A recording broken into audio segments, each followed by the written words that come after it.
Hey everyone! In this video, I'll show you how to design mobile-friendly dashboards in Looker Studio.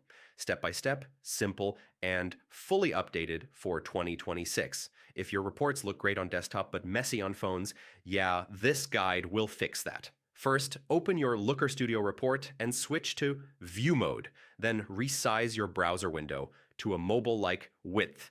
This helps you instantly see how your dashboard behaves on smaller screens, so yeah, no guessing.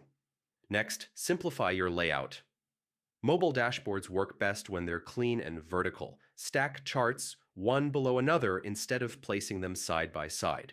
Avoid wide tables and focus on key metrics users actually need on mobile.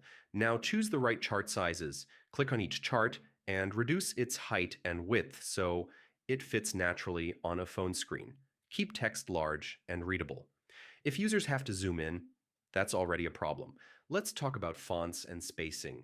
Use fewer fonts and increase line spacing slightly. Small labels and crowded visuals look fine on desktop, but break on mobile. I mean, completely unreadable sometimes. Filters are another big one. Move filters to the top of the report and keep them minimal. Drop-down filters work better than sliders on mobile, and fewer filters mean less scrolling. You should also limit the number of elements per page.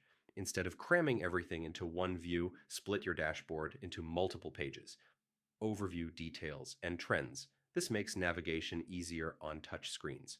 Before sharing, always test your dashboard on an actual phone or tablet.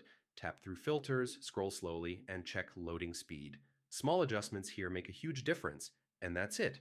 By using vertical layouts, clear fonts, smart filters, and mobile testing, you can design Looker Studio dashboards that look great on any device.